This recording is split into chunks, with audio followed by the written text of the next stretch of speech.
Сәлеметсіздер ме, құрметті көрермендер. Апта тару жалпы жорамал қарап көретін боламыз. Қандай өзгерістер күтеді жалпы апта кезеңінде? Жұлдыз белгілері, тоқты белгілері. 15 маусымнан 21 маусымға дейін 2026 жыл. 15 маусымнан 21 маусымға дейін 2026 жыл.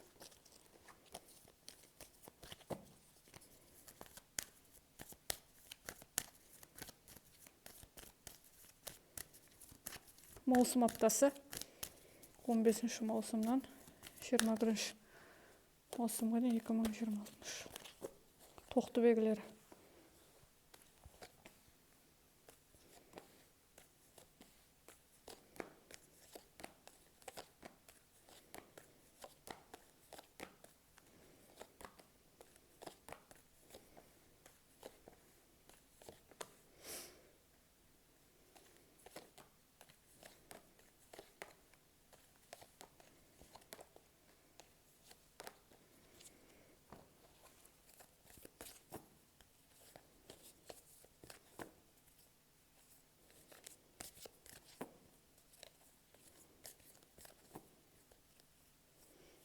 Өзгерістер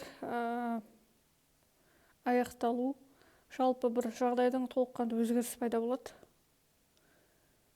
Өзгеріс бір қандай да бір сіз үшін мәселе туындататын өзгеріс, мүмкіндіктер ашылады, мүмкіндіктер, кедергілер жойылып, бұл жерде бірнеше мәселелер жасауға мүмкін. Энергия жоғары болатын айтады. Қандай да бір проблема аяқталуы мүмкін. Жалпы тоқты белгілерінде. Апта кезеңінде бұл жерде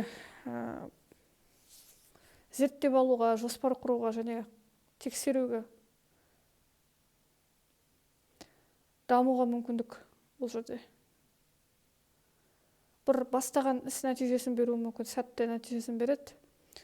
Жақсы бастама, үйренуге, есте сақтауға, бір жағдайды реттеп алуға, қандай да бір жұмыстар, өзінің үстіне жұмыс жасау, білімінің үстіне жұмыс жасау, қандай бір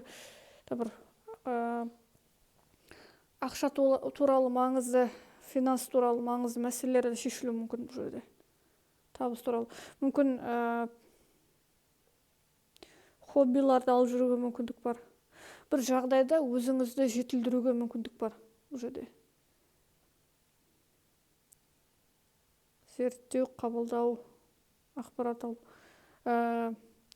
құнды кеңес, келісімге келу, бір адамнан консультация алуға мүмкіндік бар.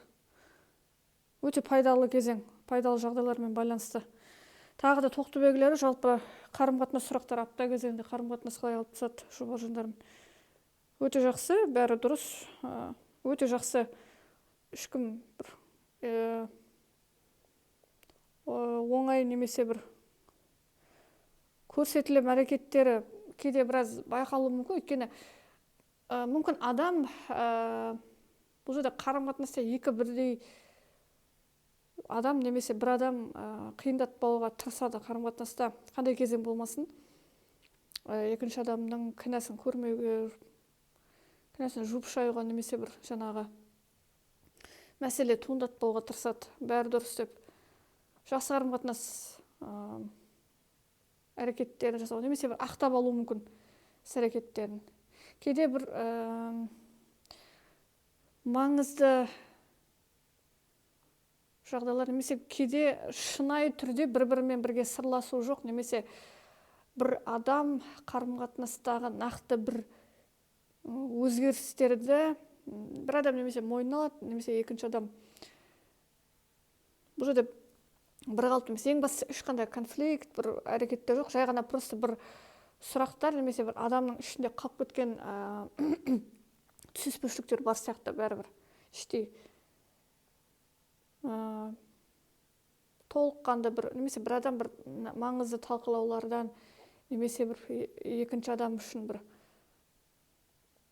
толыққанды жылулық бермей жатқан сияқты көрінуі мүмкін.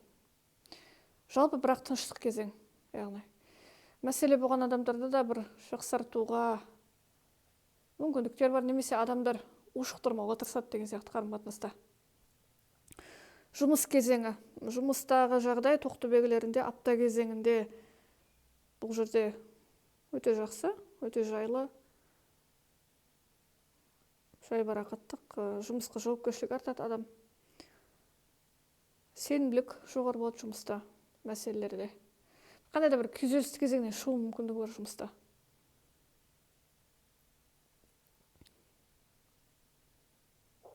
Жұмыстағы жағдайларда өзін көрсетуге мүмкіндік болады.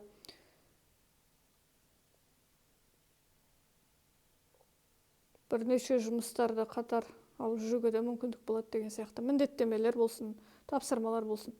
Жұмыс кезеңі оңды, бірақ сағатта бір бұл жерде кейде деп айтуға болады, кейде бір ұжымдағы адамдармен бір қалыпты емес кезеңдер бар сияқты. Толыққанды ұжымдағы адамдарға сенім артуға болмайды, кейде өз жауапкершілік алу, немесе бір кейде сіздің әрекеттеріңіз мықты бір бәсекелестікте алғырлық өзін көрсетуге мүмкіндік береді. Жұмыс кезеңінде өте жақсы позицияны ұстанатындарын айтады. Тіпті лауазымда жоғарылау бар кейбір жандарда. Тағы да финанс ақша сұрақтары. Финанс ақша сұрақтары жалпы Тоқтыбегілерінде бұл жерде бірнеше жерден табыс көзі, идеялар келеді, жоспарлар реттеп алу. Жалпы қаржы мәселесі маңызды болуы мүмкін, сол бірнеше мәселелерді алға қою мүмкін, шешуге тура келетін мәселелер. Дамытуға ерекше өздерінің көңілдерін бөледі Тоқтыбегілері финанста. Жақсы қаржы әрекеттерін жасауға, табыс көздерін көбейту үшін немесе реттеуге, басқаруға, қадағалауға деген сияқты мәселелерді шешуге әртүрлі идеялар келуі мүмкін. Бұл жерде сатып алу жоспарлар біраз кешіктірілуі мүмкін. Асықпай қателіксіз шешім жасауға әрекет жасайды. Бұл жерде артық шығындар жоқ, бірақ адам бір мәселені шешудің үстінде болады, немесе бір әртүрлі күшті идеялар келуі мүмкін, көп қырлы жаңағы жоспарлар табыс туралы. Кейде кейбір Тоқтыбегілері артық өздеріндегі мысалға бір қалаулардан бас тартуы мүмкін. Мысалға алдында бір апта кезеңінде мынандай нәрсе сатып аламын, ақшаны мынаған жұмсаймын деген сияқты бір жоспарларыңыз біраз сіз ойлағандай толыққанды болмауы мүмкін. Яғни бұл жерде біраздан бас тартуыңыз мүмкін. Ақша әрекеттеріне қайта қарап шығуы бар финансқа.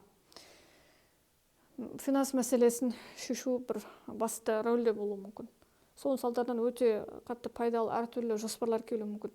Жалпы пайдалы кезең деп айтуға болады. Батыл сенімділік танытатын кезең, апта кезеңінде Тоқтыбегілері.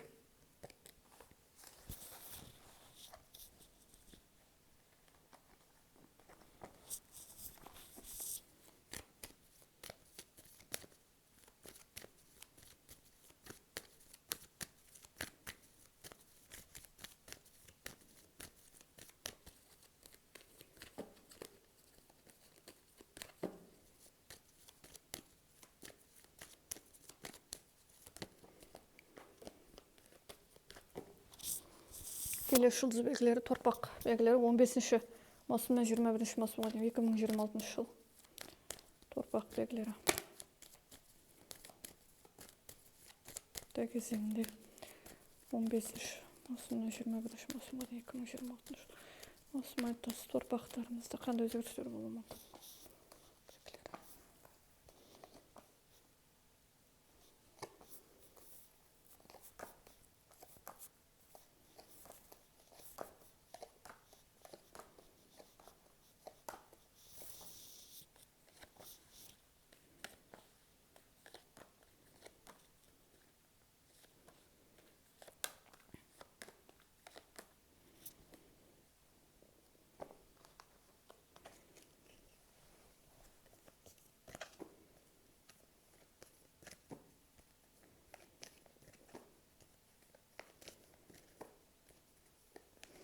Біраз өте күшті уәде беретін адамдарға аса қатты сене беруге болмайды деген сияқты ескертулер береді.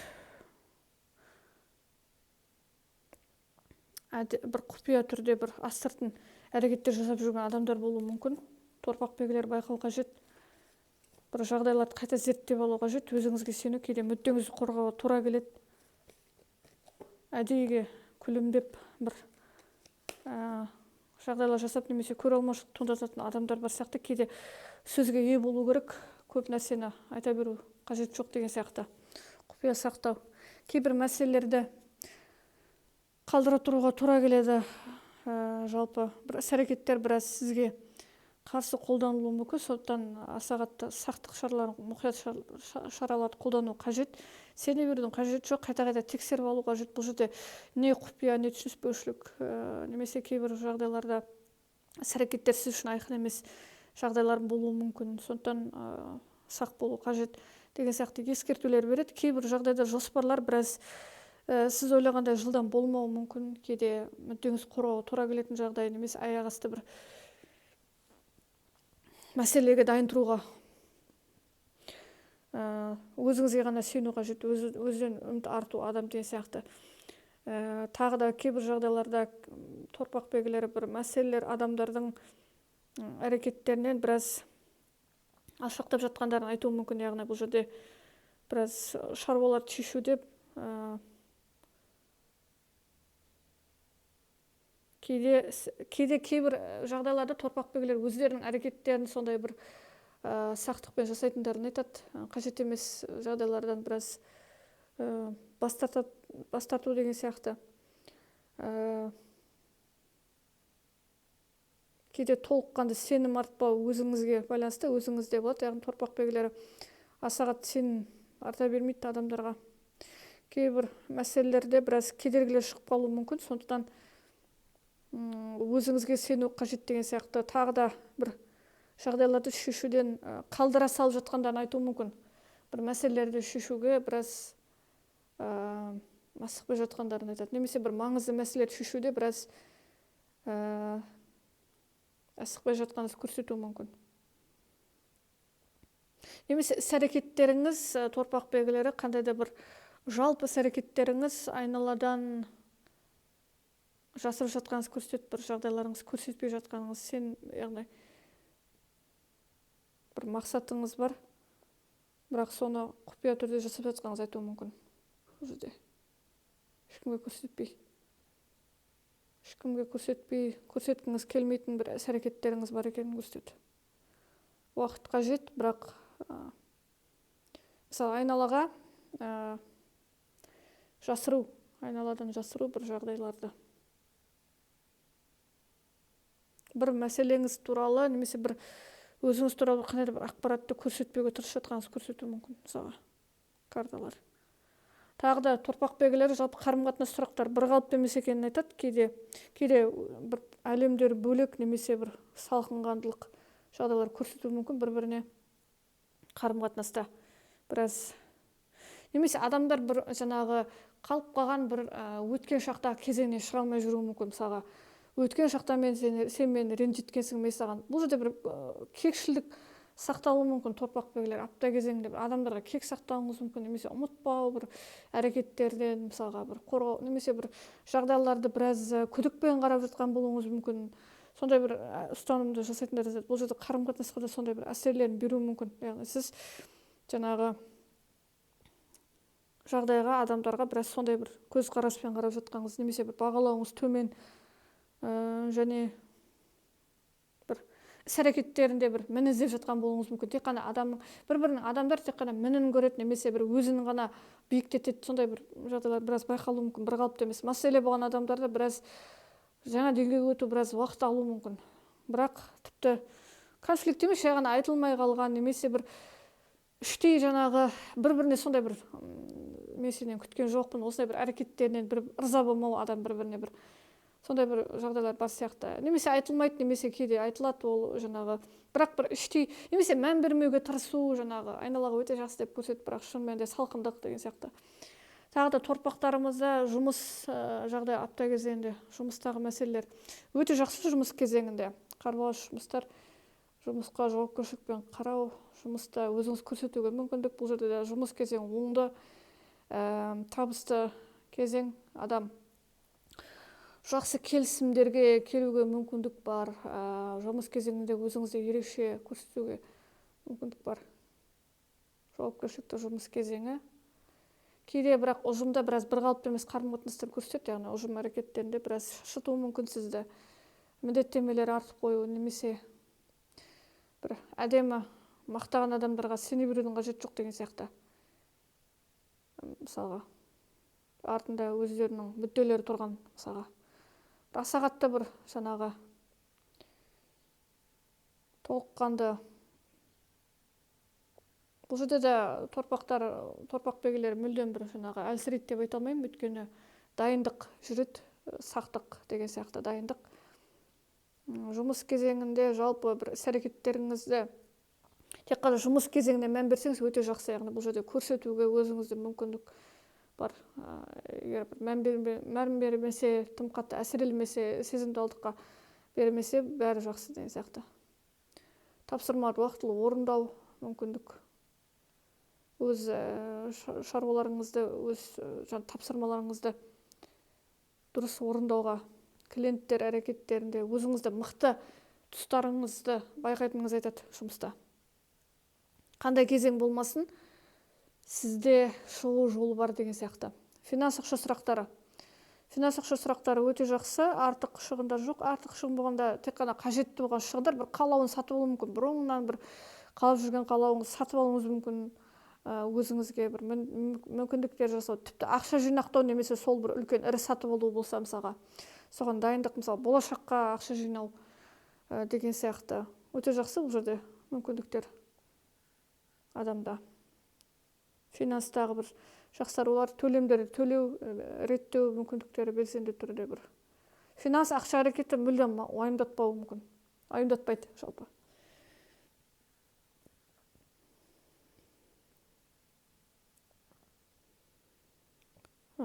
Тағы да өте жақсы. Бұл жерде бір қолға алған ісіңізді жаңағы орындауға, бұл жерде мүлдем кедергі жоқ. Жай ғана просто кейде бір мұқияттық шаралар ғана көрінеді.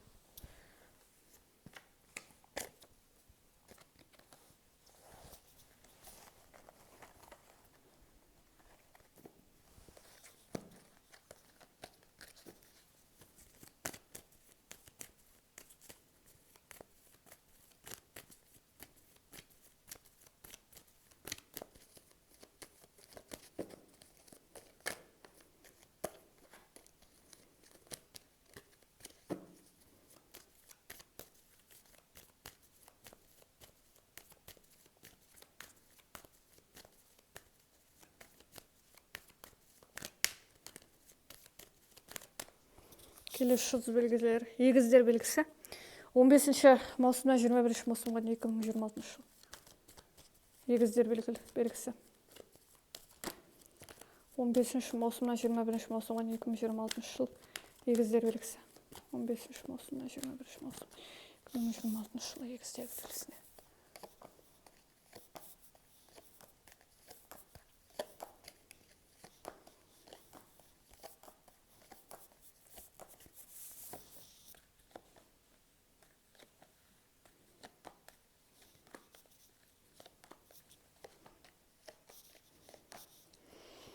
Егіздер белгісі жалпы апта кезеңінде бұл жерде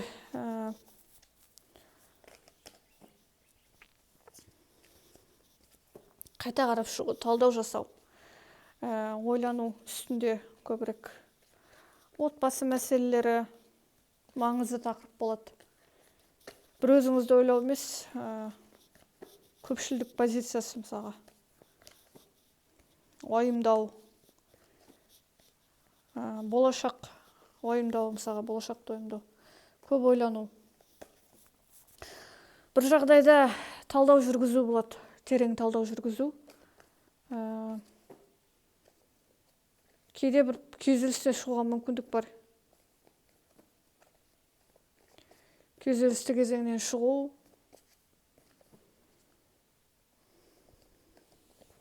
қалпына келуге мүмкіндік.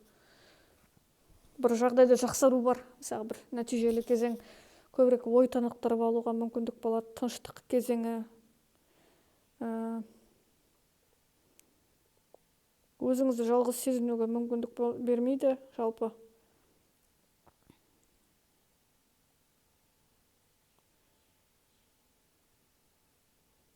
кейде бір қолдау беретін адамдардың болатыны деген сияқты жалғыз қалуға мүмкіндік жоқ. Қалпына келіп алу, тыныштық кезеңі, бұл жерде бір жағдайды қайта қарап шығу, уайымдау деген сияқты көбірек болашақ мәселелерін ойлау. Кейде бір жаңағы жол жүруді біраз қалдыруға тура келуі мүмкін. Бір сіз ойлаған жоспарыңыздағы бір қайда да бір әрекеттерді реттестірген жоспарыңыз, жолға шығума, саяхатты бір жоспарларың біраз қалдыруға тура келуі мүмкін, яғни.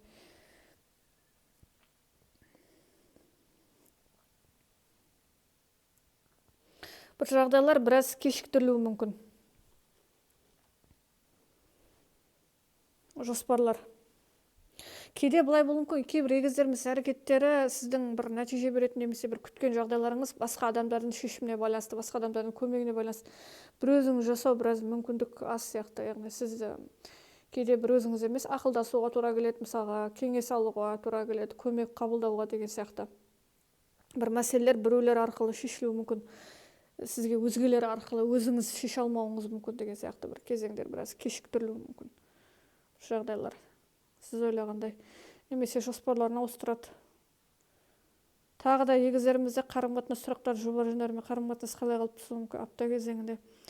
Бір қалыпты емес кейде бірақ егіздеріміз апта кезеңінде бір қарым-қатынастағы қателіктерін жөндеуге тырысады, жақсартуға, бір мүмкіндік беріп көруге, жақсы қарым-қатынас. Кейде көңіл-күй құбылмалы болып тұрса да, бірде жақсы, бірде көңіл-күй дұрыс, бірде біраз түсініспеушіліктер деген сияқты кезеңдері болуы мүмкін, бірақ сонда да қарым-қатынасқа бір нақты шешім келмейді, әртүрлі мінез болады, бір нақты әрекеттер, маңызды шешімдер қабылдауға кеңес бермейді, өйткені сізде бір нақты кезең жоқ. Сондықтан кейбір егіздеріміз бұлай жасауы мүмкін, қарым-қатынаста мысалға адамдар өздерінің кемшіліктерін байқап бір жақсы жағдайға жақсартуға тырысуы мүмкін, қарым-қатынасқа қателіктерді жөндеуге бір-біріне мүмкіндік беріп, жақсы көзқараспен қарауға, мысалға әділеттілік танытуға тырысуы мүмкін. Мысалға өздерінен де бір қай жерден қателік жібердім, мен осыны жөндеймін, мүмкін менікі осы дұрыс емес деген сияқты. Немесе кейбір егіздеріміз керісінше, мысалы өздері осы уақытқа дейін бір уступкаға барған болса, басқа адамдарды жұбын, мысалға осындай жасау қажет деген сияқты бір күту, мысалы әрекеттерін.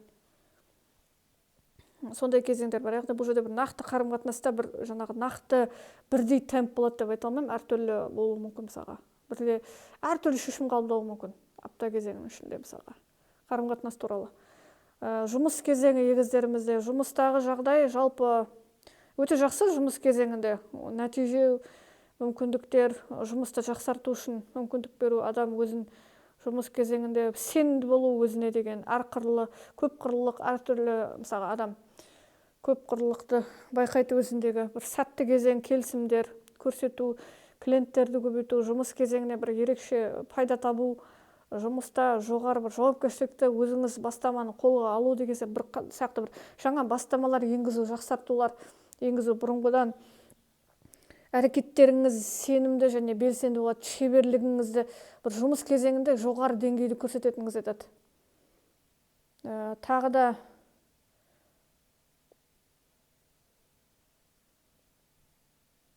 кейде сізге байланысты жұмыстағы көп жағдайлар біреулерден көмек күтудің қажеті жоқ. Именно жұмыстағы бір әрекеттеріңіз, белсенділігіңіз, әрине кейбір шешімдер әрине басқа адамдар арқылы бітуі мүмкін, бірақ нақты бір өзіңіздегі іштегі сенімділік жойылмау керек. Сонда ғана әрекетіңіз, немесе бір осы уақытқа дейінгі әрекетіңіз нәтижесін беруі мүмкін, мысалға.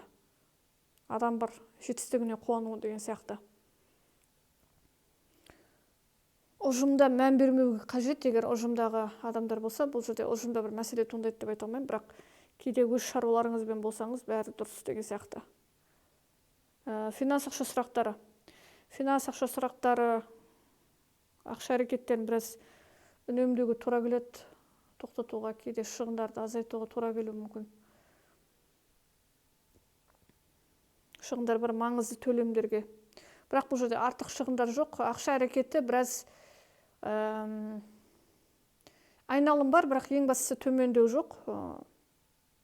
Бірақ біраз бұрынғыдан үнемдеуге немесе бір тоқтатуға біраз бел буға тура келеді деген сияқты кезеңдер бар сияқты. Бірақ финанс ақша әрекеттерінде ешқандай жаңағы тоқырау немесе бір тоқтау жоқ. Жай ғана просто адам бір жағдайларды өз-өзімен финанс кезеңдеріне, ақша әрекеттеріне, шығындарға біраз ерекше мән береді. Мүмкін әртүрлі идея келуі мүмкін, табыс туралы. Қосымша табыс идеясы ма, әлде шығындарды азайту идеясы ма, сондай бір кезең келуі мүмкін. Бірақ бұл жерде бір тоқтату, адам өзіне қысым жасау жоқ. Жай ғана просто кейде шығындарға жауапкершілікпен қарайтындарын айтады.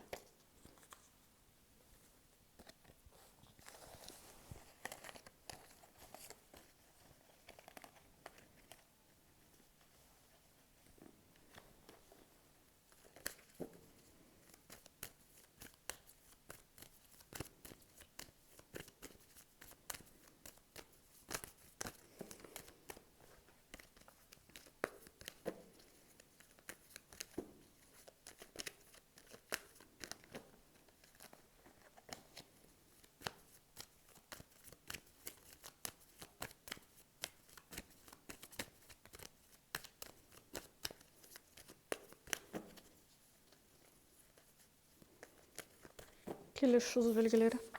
Шаян белгілері. 15 маусымнан 21 маусым. 2026 жыл. Шаян белгілері маусым аптасы 15 маусымнан 21 маусымға дейін 2026 жыл. Шаяндарымызда қандай өзгерістер болуы мүмкін? Шаян белгілері 15 маусымнан 21 маусым.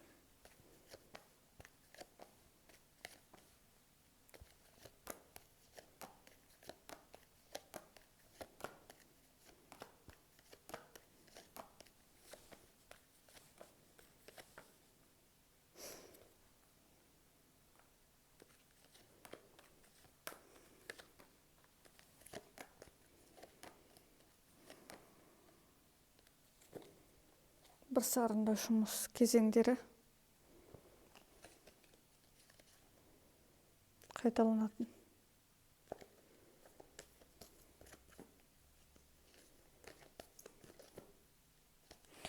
Отбасы тараптық бір маңызды кездесулер, бір адамдардың келуі, отбасы тақырыптары, маңызды әңгімелер отбасы туралы. Көмек, қолдау алу, бұл жерде өзгерістер. Кейде бір сіздегі толыққанды еркіндікке бір адамдардың әсері бар сияқты, яғни бұл жерде бір өзіңіз жасай алмайсыз, үнемі сізге кеңесші қажет, бұл жерде әрекеттеріңізге рұқсат қажет деген сияқты болып көрінуі мүмкін. Кейде аса қатты толыққанды еркін сезінбеуі мүмкін адам. Немесе бір шешімдеріңізді біраз жоспарларыңызды біраз тоқтататын. Мысалы, бір сізде өте жоғары пікірлер, болашақ пікірлер бар, бірақ сізді тоқтататын күдік немесе өзіңіз кейде іштей болуы мүмкін, немесе бір жаңағы ескі жүйе, әлде тексерілген әдістер қажет деген сияқты бір тәуекелге баруды бастап жатқандарыңыз айтуы мүмкін. Немесе бір адамдардың сөздері біраз сіз тоқтатады кейде. Бірақ бұл жерде бір өзгерістер бар. Адам мүмкін бәрібір жоспарлар, ойлар болады, бірақ нақты әрекет жасайсыз деп айта алмаймын. Бірақ бұл жерде әртүрлі жоспарларда көзқарастар өзгеретін айтады. Бұл жерде ең басты әрекет болмаса да көзқарас өзгереді. Тағы да маңызды әңгімелер, маңызды кездесулер, мүмкін тіпті қолдау беру мүмкін кейбір жандарға отбасы жағдайлары жалпы. Немесе кейде кейбір егіздеріміз өздерінің бір жоспарларымен сол бір қолдау беретін адамдармен бөлісу мүмкін.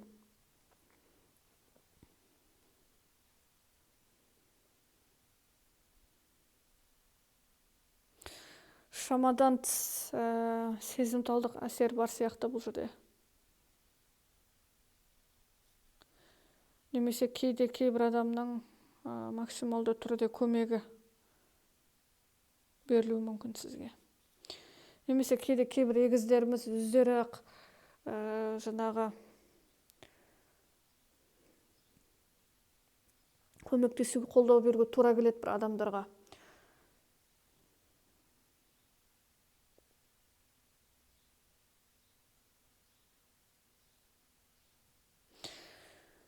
Сондай бір кезеңдер кейде қарапайым түрде кейбір кездеріміз, мысалға ата-анасына, отбасы мүшелеріне хабар алу, кездесулер, жай ғана сондай бір ұжымдық кештер, жиындар болуы мүмкін.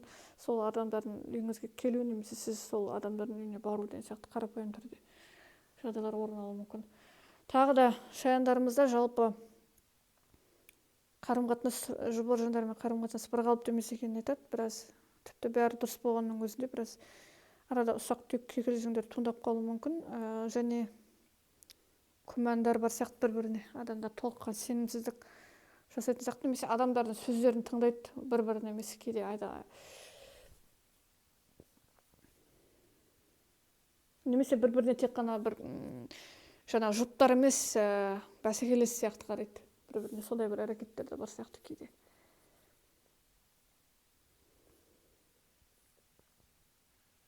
Немесе бір адам екінші адам туралы толыққанда маған түсіндір, толыққанды маған айтып сал, сенде бірдеңе бар деп бір қысымға алатын әрекеттер де бар сияқты. Біраз бір күдік, күмәндар біраз бар сияқты қарым-қатынаста бірқалыпты емес екенін айтады. Тіпті сізде бәрі дұрыс болғанның өзінде де біраз сенімсіздік, іштей бір келісімге келе алмау, немесе бір бұл жерде бір нәрсені дәлелдегісі келу адамның бір-біріне, сондай бір кезеңдер бар сияқты іштей. Тағы да жұмыс кезеңдері шаяндарымызда, апта кезеңде жұмыста қандай өзгерістер болуы мүмкін. Жұмыс жағдайы жалпы бұл жерде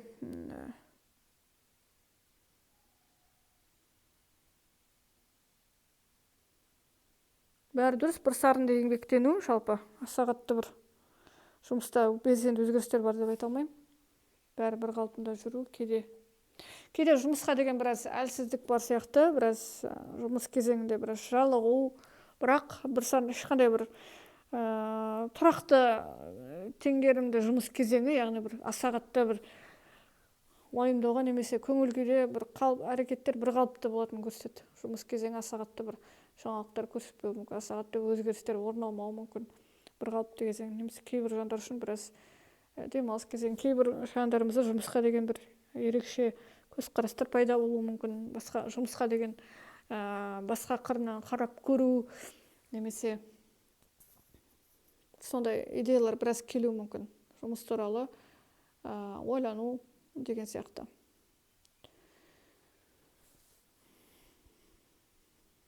Финансовшы сұрақтарында да артық шығындар жоқ, көмектесетін адамдар болады, бәрі дұрыс, артық шығындар болмайды, қауіпсіз кезең, бәрі дұрыс.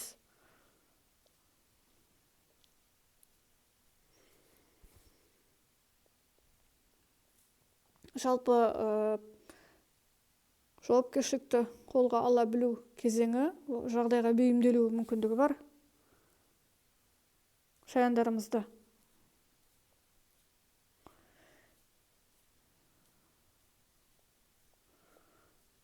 Тағы да жалпы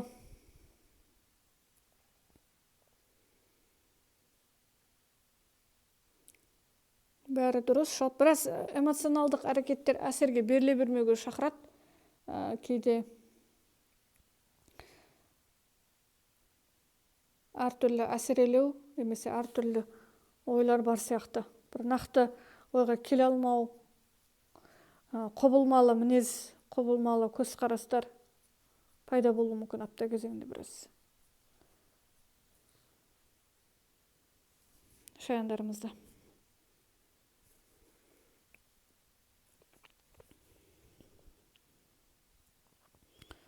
Ақша әрекеттерінде біраз қиындықтар болса, сізге көмектесетін адамдар болатынын айтады. Қарыз беруге, қарыз алуға тыйым салынады. Жалпы ақша әрекеттерінде біраз сақтық шараларын қолданатындарын көрсетеді. Яғни артық әрекеттер жасамайтындарын айтады. Бұл жерде сақтық кезеңдері де бар.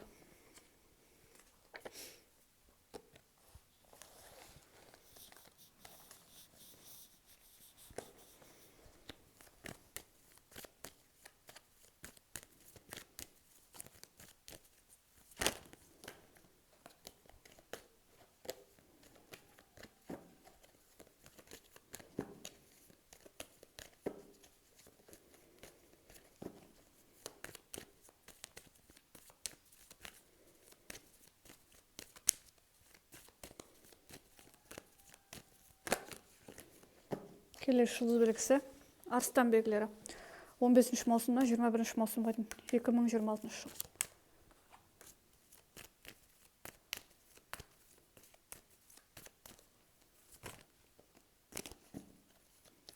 Арыстан белгілері 15 маусымнан 21 маусымға дейін 2026 жыл. Арыстандар маусым аптасы. 15 маусымнан 21 маусымға дейін 2026 жыл. Арыстан белгілері.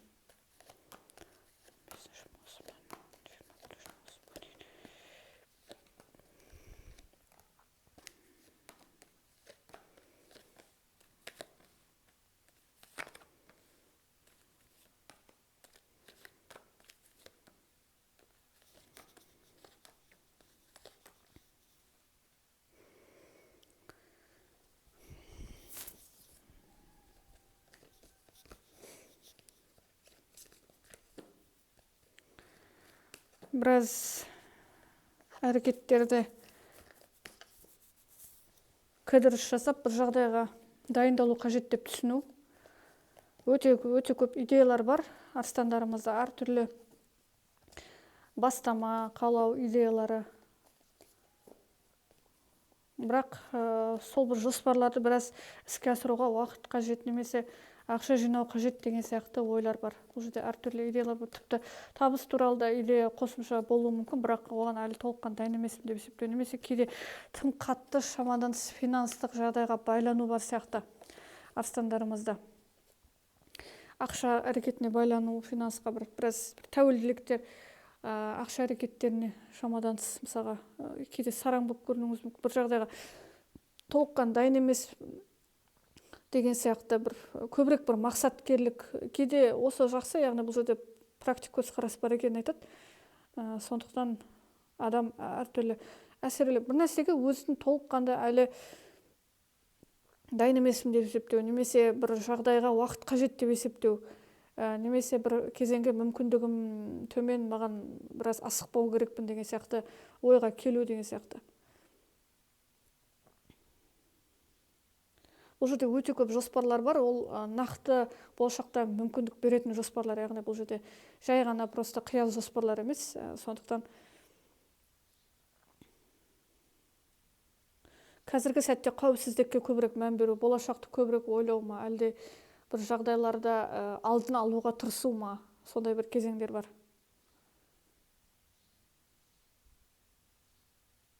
Кейде бір адамдар финанстық әрекеттерден сізге біраз тәуелділіктер бар болуы мүмкін, кейде кейбір адамдар үшін. Мысалға бір финанстық кезеңдерде біраз сізге біраз еркіндік аз болып көрінеді ме, әлде бір сондай шығындар, немесе бір байлам бар сияқты болып көрінеді.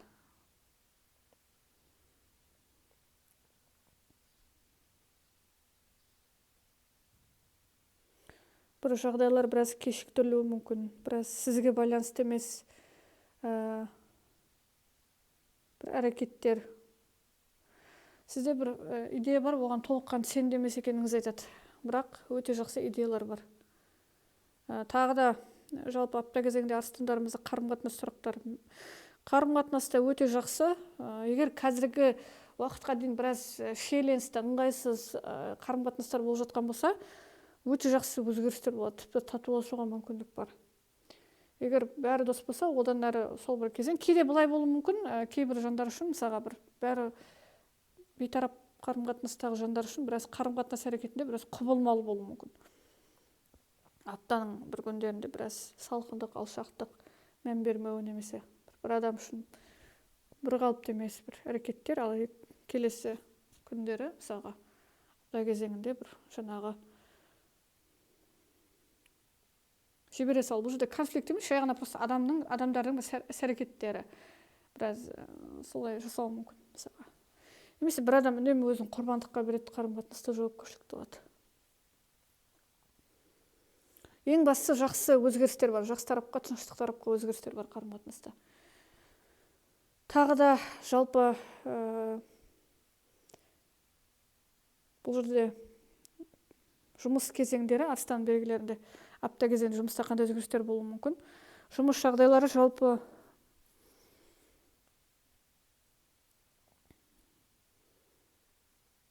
мықты өзіңізді көрсетуге мүмкіндік бар. Işte идеялар келеді. Өте жақсы идеялар келеді жұмыста. Жұмыста жақсы қарым-қатынас орнатуға, күшті бір өзгерістер енгізуге, шабытты өзгерістер, бастауға жаңалықтар енгізуге мүмкіндік болады. Өте жақсы жұмыс кезеңінде. Қарбалас әрине жұмыс кезеңі біраз қарқынды болуы мүмкін. Бір күшті өзгерістер енгізуіңіз, жұмыстыға бір жаңалықтар енгізуіңіз мүмкін. Жұмыста бір жағдайда өте жақсы ұстаным, маңызды мәселелерді талқылау, қосымша жұмыстарға бейімделу мүмкіндігі. Сіз мықты болсаңыз, жұмыста тағы да өзіңізге бір айналысатын бір жұмыс кезеңі, мысалы қатып қалу жоқ, бір жерде қалып қалу, мысалы мен мықтымын деп, одан әрі жаңағы алға жүру кезеңі бар.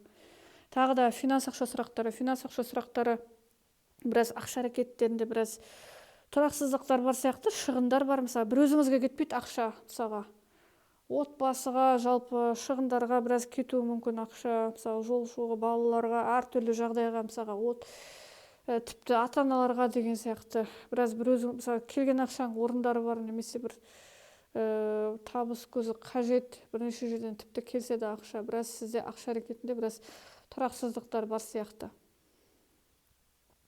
Бірақ ақша айналымы бар, жай ғана просто бір аяқ асты шығындар туындап қалуы мүмкін, мысалға көлікке, мысалға бір аяқ асты жөндеуге мәселелеріне деген сияқты. Сондықтан біраз бір қалыпты емес екенін айтады ақша әрекеттері. Бірақ ең бастысы айналым бар. Мүмкін ақша тақырыбы біраз басты тақырып болуы мүмкін апта кезеңінде.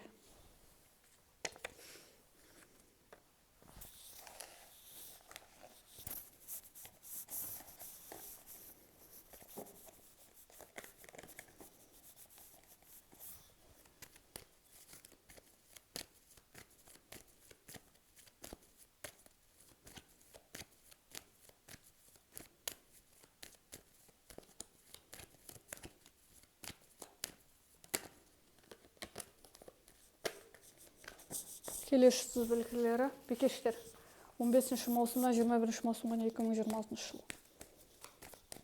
15 маусымдан 21 маусымға дейін 2026 жыл. Бикештер. Бикеш белгілері 15 маусымдан 21 маусым 2026 жыл. Бикештерімізде қандай өзгерістер болды? Маусымнан 21 маусым бикештер.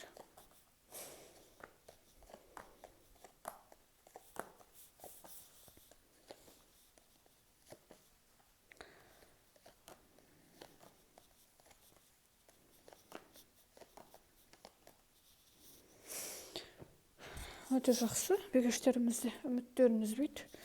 Бәрі дұрыс, үнемі шабытты энергияда, шабытты әртүрлі ойларда болатындарын айтады. Бір жағдайды қолыңыздан келеді бір бастама жасауға, тоқтатуға, өзіңізде бір зиянды әдеттерден болсын, өзіңізге ұнамайтын бір немесе бір жаңадан бастауға, спортпен айналысуға. Өте жақсы, шабытты энергия өте жоғары, үміт бар адам. Үнемі шабыт шығармашылықта болады, үнемі сенімділік, қызығушылықтарда. Пайдалы идеялар келуі мүмкін, бір жағдайда тоқтатуға мүмкіндік бар, әсер беруге мүмкіндік бар, әсер қалдыруға, көрсетуге деген сияқты.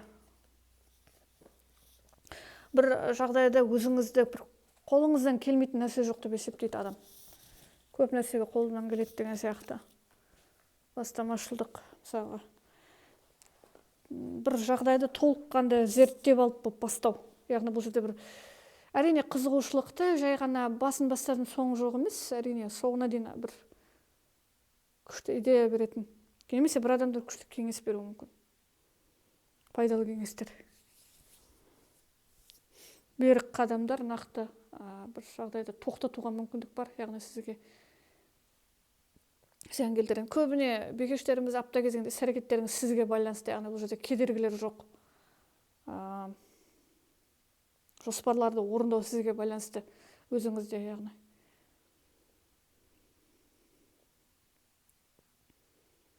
Өте жақсы сенімді қадамдар, батылдық әрекеттері. Мықты бір бастама, мүмкін бір табыс туралы бір идеялар келуі мүмкін, бастама туралы, ақша туралы, қаржы туралы, немесе сату жоспарларындағы бір ақша мәселесінде өте күшті жақсы бір шығу жолдарын, амалдарын қарастыру, өзіне сенімділік адамда. Өте жақсы бұл жерде. Қандай да бір тығырықта қалмайтындарын айтады, яғни тығырықтан шығу жолы бар үнемі. Тағы да, яғни бұл жерде уайымдататын мәселе жоқ екенін көрсетеді, яғни. Тағы да бұл жерде ұстамдылық, адам бір нәрсеге өзін толыққанды бейімдей алады, яғни бұл жерде жаңалыққа бейімделу мүмкіндігі жоғары. Тағы да финанс ақша сұрақтары, кешіріңіздер, қарым-қатынас сұрақтары. Қарым-қатынаста бикештерімізде бір қалыпты емес екенін айтады. Қарым-қатынаста жалпы біраз әрине бір тұрмыстық тіршілік бұта-бұқа мәселелері, әрине бір сарынды жағдайлар, бірақ біраз салқындықтар бар сияқты. Кейде түсініспеушіліктер бар, немесе бір адамның екінші адамға біраз мән беру қиын, немесе ақылдаспау, жан дүниемен біраз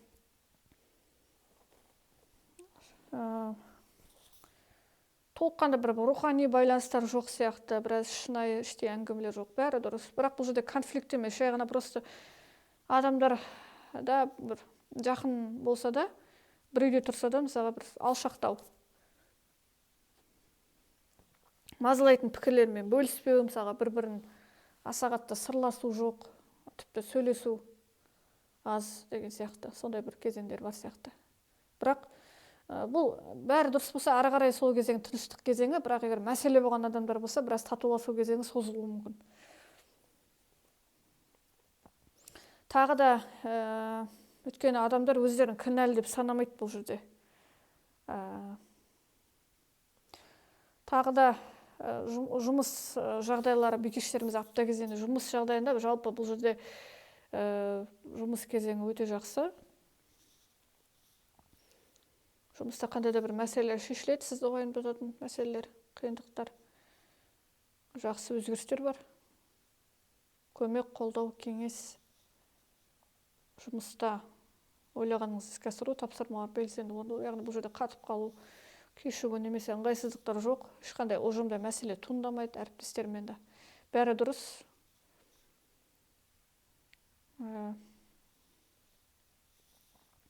Адам әртараптықты алып жүре алады. Любой кезеңге дайын болатындарын айтады, яғни бұл жерде бір әлсіреу жоқ, мүлдем әлсіздік кезеңі жоқ екенін көрсетеді. Жұмыс кезеңі оңды, қарқынды жұмыс, яғни жұмыста шешілмейтін мәселе қалмайды. Бір жағдайларды күтетін, бір өзгерістерді күткен болсаңыз, апта кезеңде сол бір өзгерістер орын алуы мүмкін. Ойлағанда іске асыру, бір әрекеттен бір пайдаланып қалуға мүмкіндік бар жұмыс кезеңде бір жағдайдан. Финанс ақша сұрақтарында артық шығындар жоқ. Бірінші жерден табыс көзі келеді, ақша әрекетінде үнемдеу, яғни бұл жерде. Бірақ сонымен қатар адам бір өзінің қалауларынан бас тартпайды бұл жерде. Бірақ үнемдейді, яғни. Бұл жерде біраз өзіңізге ғана жаратуыңыз мүмкін, басқа жағдайларға, мысалы көрсетпеу ақша әрекеттерінде. Бірақ мүмкін тура да келмейді, яғни біреулерге жаңағы шығындар жасауға тура келмейді. Сондықтан ақша әрекеті өте оңды. Сатып алу жоспарлар біраз қалдырылуы мүмкін аса қатты оған қажеттілік те жоқ.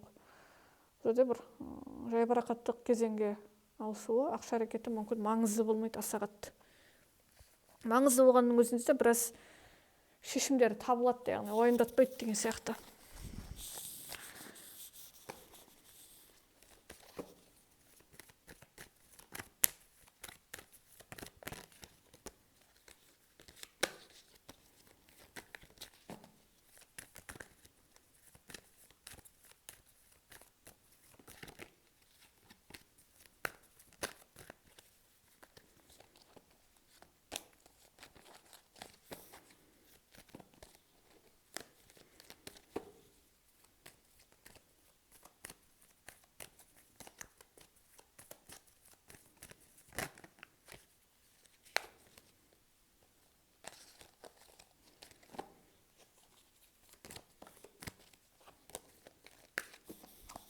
Келесі жұлдыз белгілері таразы белгілері 15 маусымнан 21 маусымға дейін 2026 жыл. Таразы белгілері маусым аптасы 15 маусымнан 21 маусымға дейін 2026 жыл. Таразы белгілері 15 маусымнан 21 маусымға дейін таразы белгілері. 15 маусымнан 21 маусымға дейін таразы белгілері.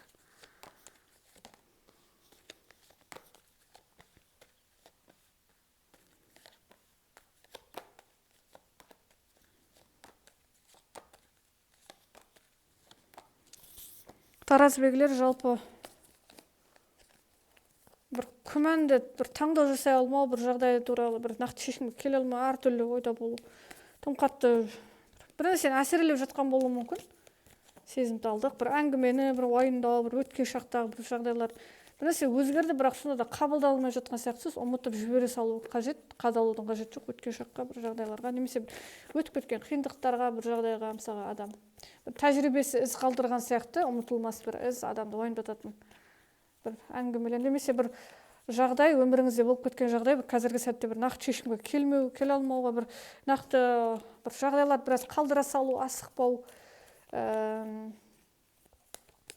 бір мәселелер, маңызды әңгіме, бір әрекеттер біраз қалдыра салу, бір таңдау жасауды қалдыра салу, асықпау әрекеттердің көшіп жатқандарын айтады яғни бұл жерде.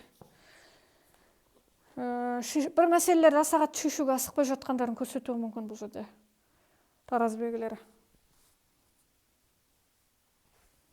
Уақыт кезеңі келсе де, яғни бұл жерде бір уайымдау, бір ұмыта алмау, немесе бір қалдыра салу, әсерелеу, бір әңгімелерді, мысалға, ренжу, бір өткен жағдайларды. Кейде біраз ұсақ түйек қана, бірақ бұл жерде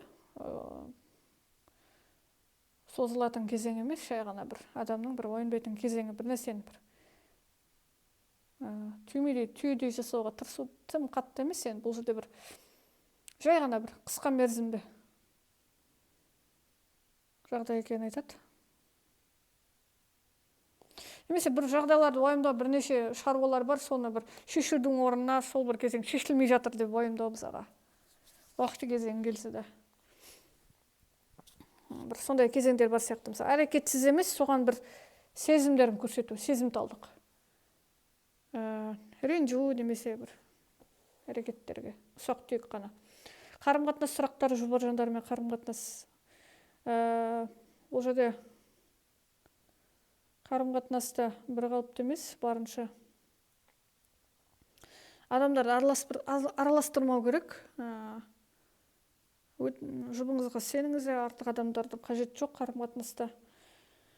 Және кейде бәрі дұрыс, бәрі жақсы. Бірақ бір жаңағы кейде біраз салқындық байқалады, бірақ бұл жерде қарым-қатынаста бір нақты бір өзгеріс болады деп айта алмаймын. Бұл жерде де бір серьезный әңгімелер бар деп айта алмаймын. Кейде былай, кейде бір көңіл күйге байланысты сөздер, мысалға, бір жағдайда. Кейде бір арада іштей бір араздасу бар, немесе адам бір жағдайларды анықтауға түсуі мүмкін, немесе бір кейде бір-бірін тексеру деген сияқты жағдайлар біраз болуы мүмкін, бірақ бұл ұсақ түйек кезең кейде. Немесе пікірлері аса қатты бір жерден шықпайды адамдардың.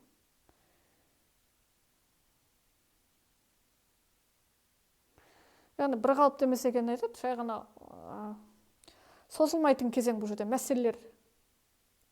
Жай ғана бір сол кезең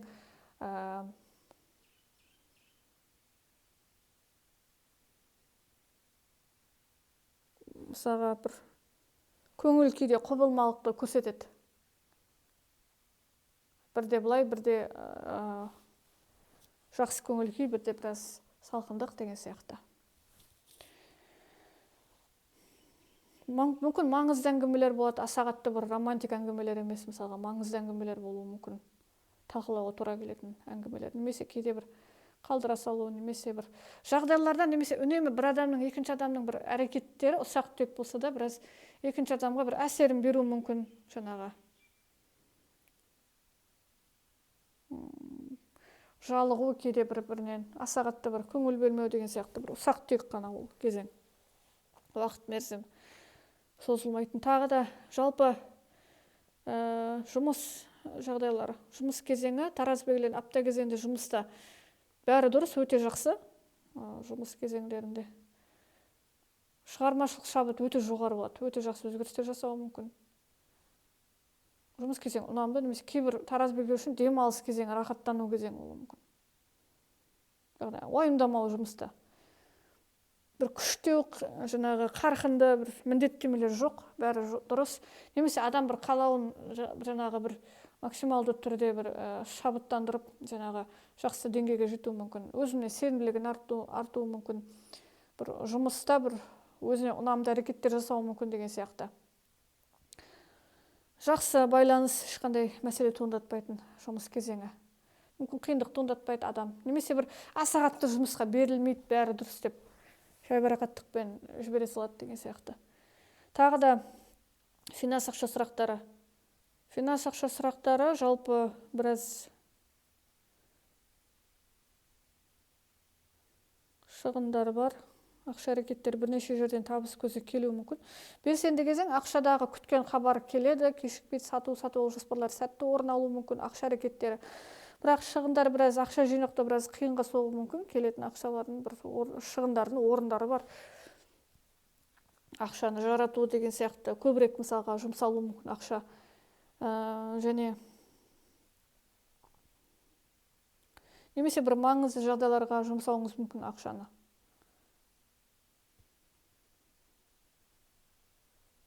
Бұл жерде финанс ақша әрекеті өте оңды, ең бастысы ақша айналымы бар, бұл жерде қысым жоқ, немесе тоқтау жоқ деген сияқты, дағдарыс жоқ.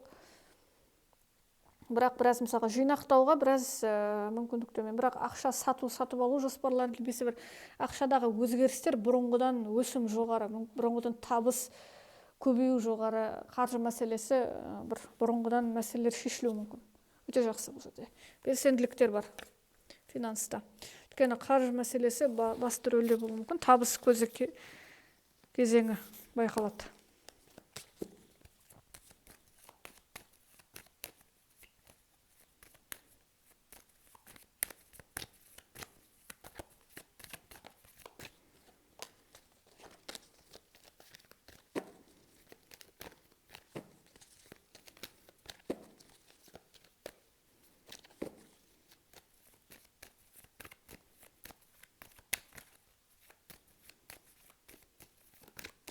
Келесі жұлдыз белгілері. Сарышаян белгісі 15 маусымнан 21 маусымға 2026 жыл. Маусым аптасы сарышаяндарымызда 15 маусымнан 21 маусымға дейін. Сарышаян белгілері маусым аптасы.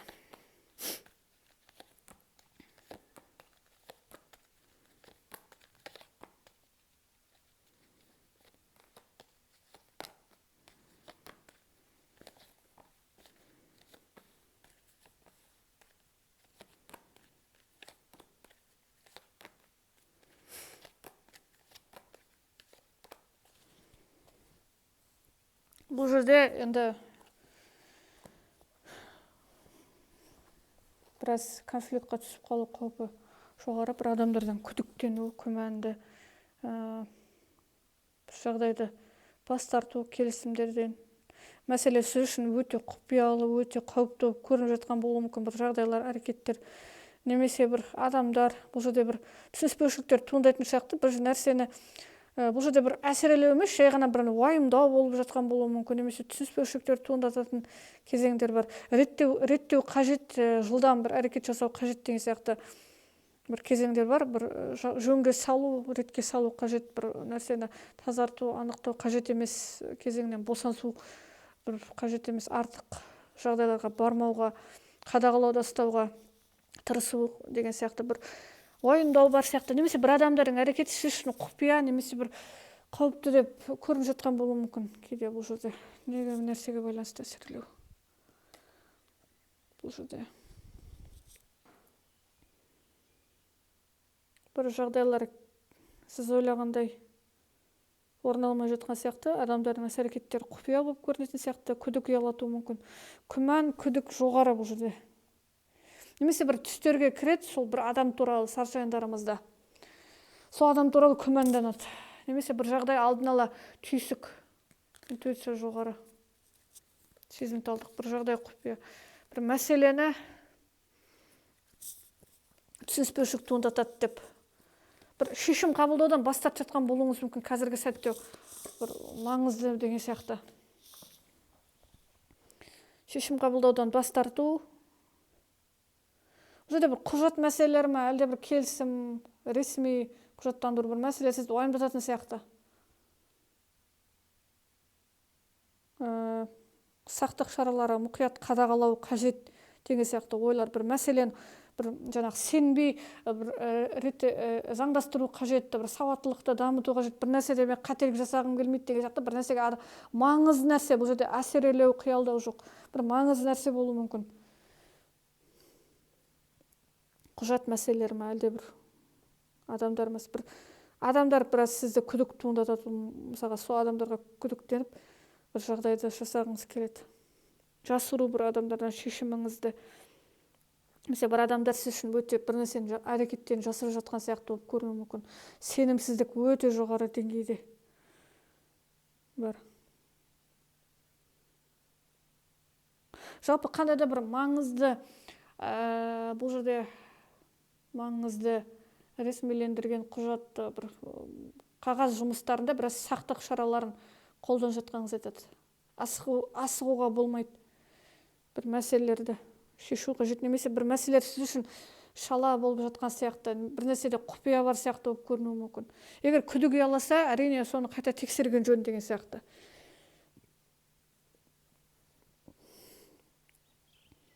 Бір адамдар туралы да біраз бір әділеттікті талап етуі мүмкін кейде саршаяндарымыз мысалға.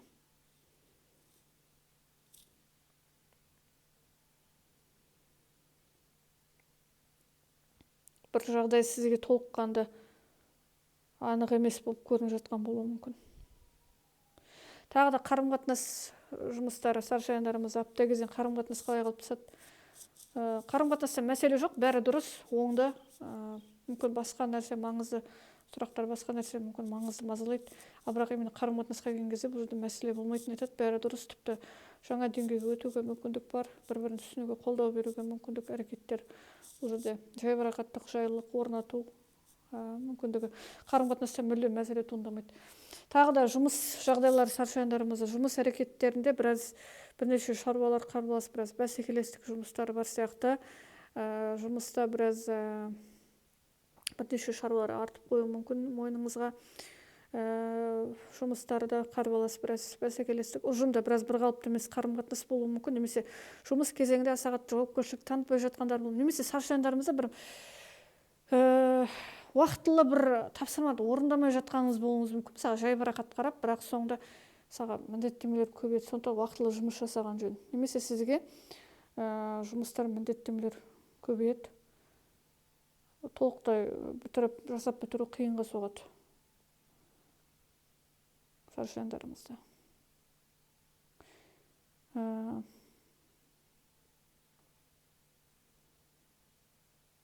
Немесе мысалға бір жағдайларды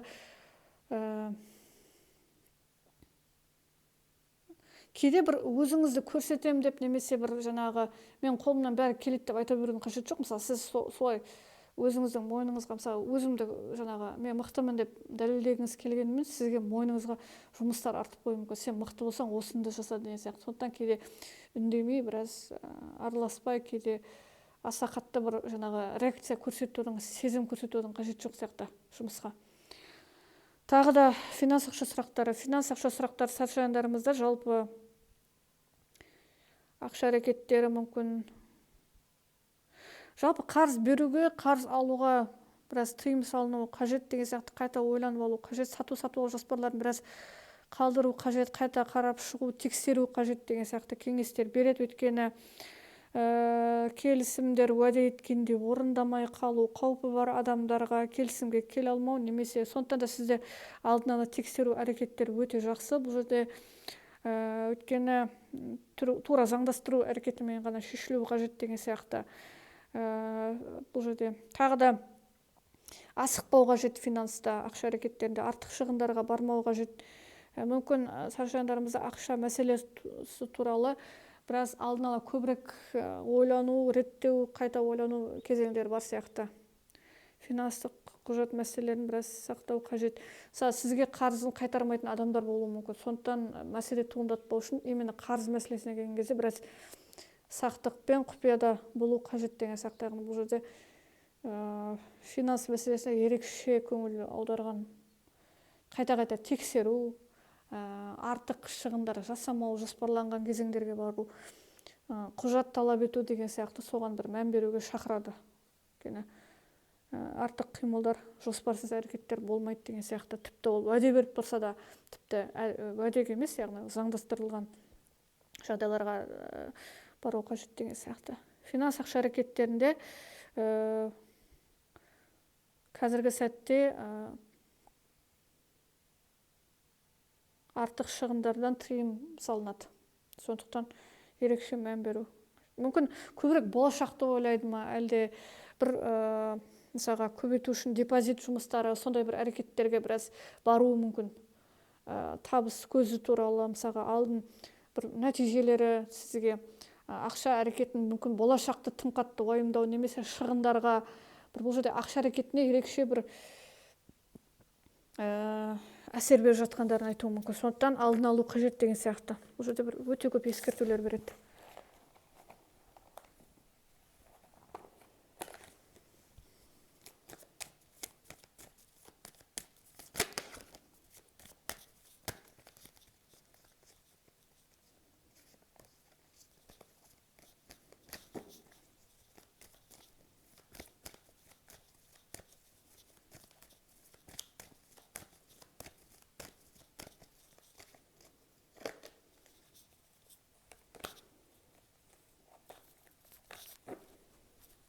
Келесі белгісі мерген белгілері. 15 маусымнан 21 маусымға дейін 2026 жыл мерген белгілері. 15 маусымнан 21 маусымға дейін 2026 жыл мерген белгілері. 15 маусымнан 21 маусымға дейін 2026 жыл.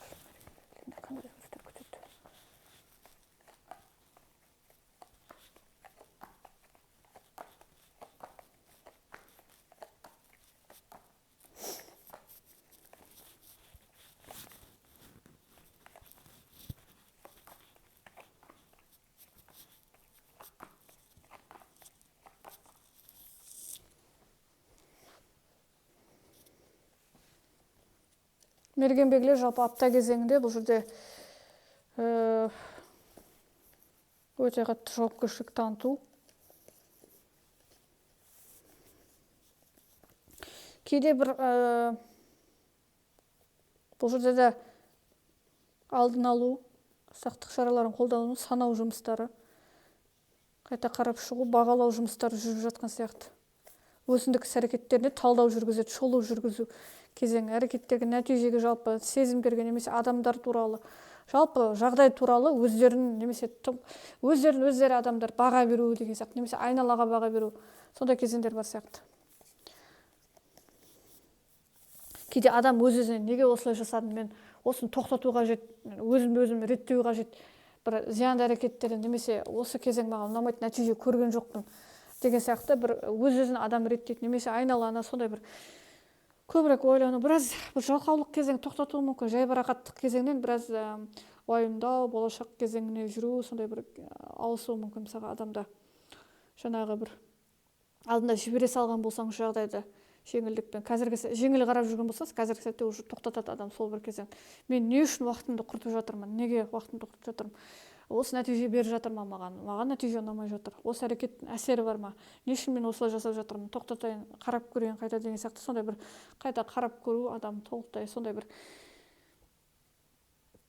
кезеңдерге барып жүрген болуы мүмкін. Не маған қандай пайда алып келеді осы кезең деген сияқты бір қайта санау жұмыстары. Тағы да қарым-қатынас сұрақтары, мергендерімізде жоба жындармен қарым-қатынас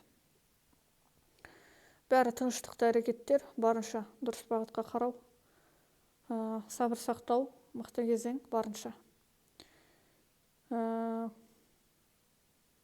Бұл жерде қарым-қатынас әрекеттері қандай кезең болмасын, адамдар барынша ұстамдылық танытады. ұстамдылық танытады, сондықтан қарым-қатынаста мәселе туындайды. Тіпті мәселе болғанның өзінде адамдар барынша жақсы деңгейде жасауға, өзін ұстауға, сабыр сақтауға тырысуы мүмкін. Қарым-қатынаста адамдар өздерін беремін деп бір жағдай үшін көну деген сияқты. Бұл жерде әрине күштеп қиындықтар, қысым, ешқандай шағым, ондай нәрсе жоқ. Жай ғана просто кәдімгі бір сарынды тұрмыс тіршілік мәселесі үшін барынша өздерін ұстайтындарын айтады. Яғни бұл жерде ушықтырмайтындарын айтады деген сияқты қарым-қатынас әрекеттері бір қалыпты болмаса да. Тағы да жұмыс кезеңі мергендерімізде. Жұмыста қарбалас жұмыс шаруалары, жұмыста бірақ мүмкіндік бар адам жақсы деңгейде жасауға, аяқ асты бір өзгерістер болуы мүмкін, бірақ ондай өзгерістерге дайын екендерін айтады. Мысалы, аяқ асты клиенттер көбеюі, бір мәселелер, проблемалар шешуге тура келу деген сияқты өзгерістер болуы мүмкін, бірақ барлығына дайын екенін көрсетеді. Шаршау, біраз жұмыс бастылық орын алуы мүмкін. Кейде былай болуы мүмкін, жалпы ұжымдағы адамдар немесе бір клиент адамдарында біраз бір қалыпты емес, біраз сізге әсер қалдыруы мүмкін. Мысалға бір әдейі сондай бір адамдар кейде мысалға тексеріс жасағылар келетін немесе бір қысымдарын көрсетуге тырысатын адамдар, басшылықтағы адамдар біраз бір қалыпты емес әрекеттер көрсетуі мүмкін, бірақ осылай кезеңге дайын екендерін айтады мергендерімізде жалпы барынша. Бұл жерде бір жұмысқа деген бір әрекеттер өзгеруі мүмкін. Мысалға бір қандай да бір әдісті өзгеріс жасауы мүмкін. Бір әдісті емес өзгертеді ма, ұстанымдарын өзгертеді ма жұмысқа деген. Бірақ жұмыс кезеңі оңды екенін айтады. Мүмкін тәжірибелірек болады, тағы да бір өзгерістер енгізеді. Жалпы жұмыста өте жақсы әдістемелер жасайды, өйткені шеберліктері мықты, жұмысқа деген жауапкершілікті жібермейтіндерін айтады. Қандай кезең болмасын, өте жақсы бір ұстанымда қалатыныңызды көрсетеді жұмыста, яғни иілмейтін ұстаным. Тағы да финанс ақша сұрақтары. Финанс ақша сұрақтары жалпы біраз шығындар бас аяғына қарамай жаратылуы мүмкін. Ақшаға мән бермеу, аса қатты бір қажет, кейде бір шығындар кезеңі, бір босқа шығындар кетуі мүмкін. Бұл жерде ақша мәселесі біраз маңызды емес, бәрі дұрыс. Мүмкін соған бір өткен шақтағы әрекеттерге не үшін жасадым деген сияқты ойлар да болуы мүмкін, өйткені финанста сізде бәрібір талдау бар. Тіпті басқа тақырыптарда да. Бірақ бұл жерде ақша әрекетінде біраз, бұл жерде адамда еркіндік бар. Ақшаға деген еркіндік өте жақсы бұл жерде. Бірақ артық шығындар жоқ. Біраз ақша әрекетіне тіпті қысым жоқ болса да қайта қарап шығуға кеңес береді. Тіпті қарыздар беріп жіберуіңіз мүмкін, немесе бір бас аяғына қарамай жарату, өзіңізді ойламай бір әрекеттерге, немесе бір сезімталдықпен бір нәрсені ала салам деген сияқты бір кезеңдерге, өзіңізді емес бір көрсетіліміш сондай бір әрекеттерге біраз баруыңыз мүмкін. Ақша әрекетінде біраз бас аяғына қарамай мысалы кредитқа отыруыңыз мүмкін. Сондықтан қайта-қайта ойлануға шақырады. Сол шынымен қажет па? Бірінші мен өзімді ойлайын, яғни көрсетуді әрекет емес, әсірелеуді біраз тоқтату деген сияқты кезеңде. Немесе кейбір мергендеріміз үшін жеңілдік жерлерден табыс көзі келуі мүмкін. Яғни бұл жерде аса қатты қиындықсыз сондай бір әрекеттер бар. Әртүрлі жағдайлар атауға болады.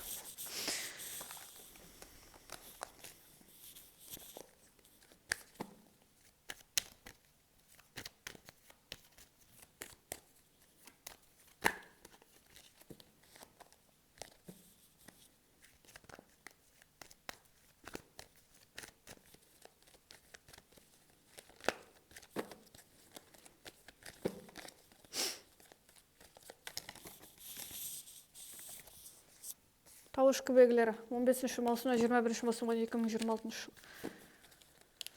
15 маусымнан 21 маусымға дейін 2026 жыл тауышкы белгілерінде қандай өзгерістер бар? 15 маусымнан 21 маусымға дейін 2026 жыл.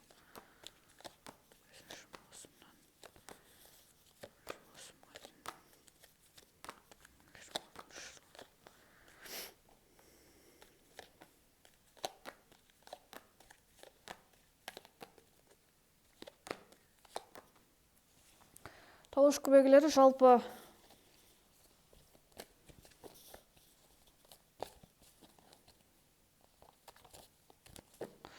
біраз өте бір ортаға өзіңізге ұнамайтын адамдармен кездесу жасауға тура келеді. Өзіңіз бір күштеп қысым жасайтын орта немесе бір әрекеттерде бәсекелестік орта болуы мүмкін. Жиындар өзіңізге ұнамайтын мүмкін бір араласатын бір орта баруға тура келеді деген сияқты. Зиянды бір әсер беретін бір немесе сізді шаршататын бір адамдар ортасы біраз жасауға тура келеді. Өзіңізге ұнамаса да қысым байламдар біраз сол тараптан. Немесе тауышкүл белгілері жалпы қандай кезең болмасын өздерінің мақсаттарына жете алатындарын айтады. Мысалы, қандай кезең болмасын өздерінің харизмасымен жете алады. Бір жағдайға асығу бар, шамадан асығу болмайды. Бір мәселені асығыстықпен жасап жатқан болуы мүмкін. Немесе сіз бұл жерде бір өз мүддесін сіз пайдалануға тырысатын адамдар да болуы мүмкін. Өте қатты әдемі сөйлейді, немесе бір жағдайға асығады. Өзінің дегеннен қайтпайтын адамдардың бір ортасы біраз сізге әсерін тигізуі мүмкін. Бір нәрсені дәлелдеуге тырысу, өзіңізді көрсетуге тырысу, біраз шаршау, өзіңізге қажет емес энергияны қажет емес жерге кетіп жатқан энергиялар бар сияқты біраз сізде. Немесе бір ондай жағдайға тұрмайтын адамдарға дәлелдеу өзіңізді мысалға. Бәрібір жаңағы қандай кезең болмасын, мысалы бір өзіңіз көрсетуге тырысу, бір дәлелдеймін мен мықты екенмін деген сияқты сондай бір орта. Яғни бұл жерде құндылықты бір құндылықты қадірлемейтін орта. Бір сондай бір әрекеттер біраз бар сияқты. Шаршау, адамдардың біраз әрекеттері, бір өзіңіздің емес бірнеше адамдардың мәселесін шешуге тура келуі мүмкін. Бұл жерде конфликтқа түсіп қалу қаупі де бар, бір адамдармен біраз сезімталдық тым қатты жоғары, бір жағдайға ашуға оңай берілу бар, сезімталдықпен әсерге берілу, немесе бір жағдайға асығу шамадан мысалы бір мәселені қолға емденем деп асығудың салдарынан біраз ушықтырып алуыңыз мүмкін. Асығуға болмайды. Тағы да тауышкүлер қарым-қатынас сұрақтары бір қалыпты емес, қарым-қатынаста біраз көңіл күйде құбылмалық байқалады, біраз мәселелерде. Мысалы, бір адам көбірек нәрсе береді, екінші адам біраз талап етеді, мысалға, сен міндеттісің деп, сол тепе-теңдік жоқ, біраз сол салдарынан бір адам салқындық немесе өзімшілдік болып көрсетуі мүмкін. Екінші адамның әрекеттері соны бетке айта салу шындық, мысалға, сезімталдық көңіл күйдегі құбылмалы мінездерін көрсетуі немесе сондай бір қалыпты емес әрекеттер біраз байқалуы мүмкін. Немесе бір аяқ асты, бұл жерде жақсы варианттар да бар. Мысалға, мәселе болған адамдарда аяқ асты татуласу әрекеттері де бар болуы мүмкін. Өйткені құмарлық жоғары, талап қою жоғары. Егер бұрыннан мәселелер болып жүрген болса, проблемалық қарым-қатынас болып жүрген болса, татуласуға мүмкіндік бар бұл жерде. Тағы да жұмыс жағдайы, тауышкүл белгілері, жұмыста қандай өзгерістер болуы мүмкін апта кезеңінде. Жұмыс кезеңі шаршау, біраз бір қалыпты емес ұжымдар, біраз ұжымдағы адамдар әрекеттер, немесе біраз жұмысқа біраз салғырт қарау ма, әлде бір қалдыра салу, немесе кейбір адамдар сағатты жұмыстағы бір мәселелер маңызды болмайды, немесе бір жағдайлар біраз қалдыра салады, сізге байланысты емес әрекеттер бар. Қарбалас шаруалар жұмыста. Бір жағдайдың сіздің ойлағаныңыздай болып шешілмеуі біраз кейде.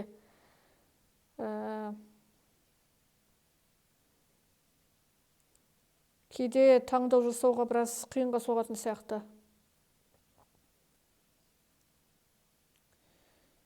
Кейде жұмыс кезегін ойламай басқа жағдайларға біраз мән беруге тырысу, кейде бір мәселелерге аса қатты бір жауапкершілікпен қарамай жатқаныңызды көрсетуі мүмкін. Кейде жұмыс кезеңі біраз бір қалыпты емес екенін айтады.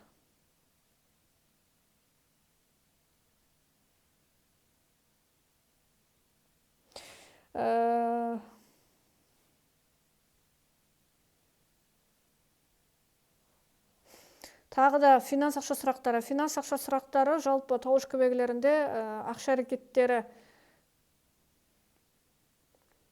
өте жақсы, бірақ финанста бұл жерде ақша кезеңі бар, естеліктерге жақсы әсерге кетеді ақша. Сату жоспары сәтті орнауы мүмкін, финанс кезеңі айналым бар. Ақшаны жинақтауға да мүмкіндік болады бұл жерде. Бір қалауыңызды бас тарту жоқ, яғни бір қалауыңызға жаратудан бір адам ақша әрекетінде. Сонымен қатар артық шығындар да болмайды, бір мәселеге жөндеу жұмыстары, немесе бір ақшаны жинақтауға да қоюыңыз мүмкін, артылған ақшаны, немесе бір жол жүруге, саяхаттауға, бір қалауларға орындауға ақша әрекетінде. Ешкімнен көмек күтпей өзіңіз әрекет жасау, немесе ақшаны басқа адамдарға құртпау, яғни бұл жерде ақша әрекетін өзіңізге қажетті деп санау, немесе тіпті жинақтауға. Бұл жерде финанс ақша әрекетінде бір өзіңізге ұнамды жайлылық бар екенін айтады. Яғни бұл жерде бір артық кезеңдер болмай жатқанын көрсетеді біраз.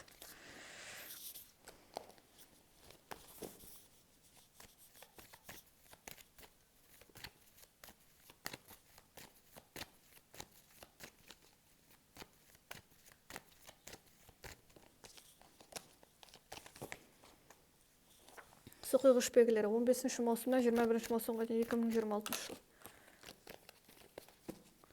15 маусымға дейін 15 маусымнан 21 маусымға дейін 2026 жыл соқиғыштар. 15 маусымнан 21 маусым 2026 жыл соқиғыштар. 15 маусымнан 21 маусымға дейін 2026 жыл соқиғыштар. 15 маусымнан 21 маусымға дейін 2026 жыл соқиғыштар.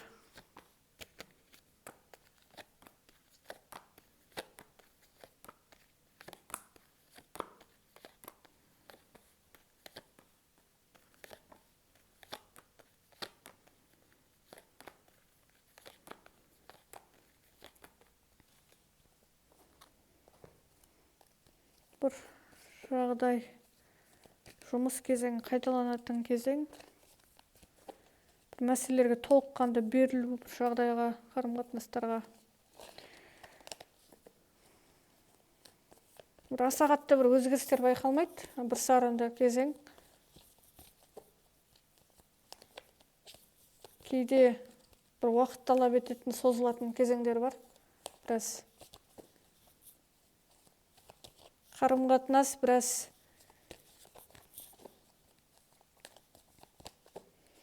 кейде бір жағдай сізге өзгеріс қалауды қалайды. Бұл жерде жүрек, яғни бұл жерде жан дүние бір нәрсе бір қайталанатын сияқты сізге өзгеріс қалауыңыз мүмкін. Немесе бір шамадан бір соқиғыштарымыз бір мереке әрекеттеріне бір қандай да бір ұжым жиынға біраз көбірек мән беру мүмкін. Мысалға адамдарға көбірек, мысалы біреу үшін өзін құрбандыққа беру көбірек, мысалға адамдарға, ортаға көбірек берілу, мысалға өзінің шаруасын емес басқа біреулердің жұмысын бітіру, осыған бір әсер қылдырайын, көрсетейін деген сияқты басқа адамдарға түкке өзіңізге бір сізге шаршататын бір әрекеттерге, немесе бір адамдар үшін көмектесем деп өзін бір құрбандыққа беру, сондай бір берілу, немесе кейбір әрекеттерде мысалы бір мереке үшін тым қатты шамадан тыс берілу ма, әлде ұжым үшін бір көпшілдік үшін бір нәрсеге берілу қаупі де бар. Бұл жерде шаршатады сол кезең. Өзіңізге емес, мысалға бір ортаға бір нәрсеге дәлелдеу, мысалы бір нәрсе тіпті енді өзге адамдар емес, кейде өз отбасыңыз үшін болуы мүмкін. Мысалға отбасыңызға берілу, мәселелер, отбасыңыздың мәселелерін шешетін айтады, мысалы басқа біреу, немесе тек қана отбасым деген сияқты біраз сол кезең сізді біраз шаршатуы мүмкін, бір нәрсе қайталана береді. Бір кейде жан дүние өзгерісті қалайды, кейде мысалға. Немесе кейде бір көмектесуге тура келеді, отбасыңызға қолдау беруге тура келеді, бір жағдайға берілу. Кейде кейбір, деп айтайын, кейбір соқиғыштар бір хоббиға толыққанды берілуі мүмкін. Шамадан жаңағы баспен кету, мысалға бір хоббидің ішіне бір жағдайға аса қатты бір өзгеріс жасамай, бір кейде сондай бір кезеңдерде біраз байқалуы мүмкін.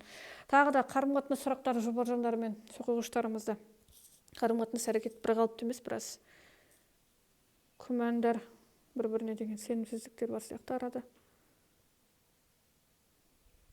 Сұрақтар көрсетпеуге тырысады, бірақ шын мәнінде сонда да бәрібір бір қалыпты емес. Бір адам көңіл күй әрекет, немесе бір адам үнемі бір жаңағы кемшіліктерін саралап отырады. Өткен шақта осылай жасадым, мен саған сенбеймін, осылай бір әрекеттер біраз сені қиындатады, немесе керісінше іште сақтап айтпай тексеру мүмкін, құпия сақтап. Сондай біраз бір қалыпты емес әрекеттер біраз байқалуы мүмкін.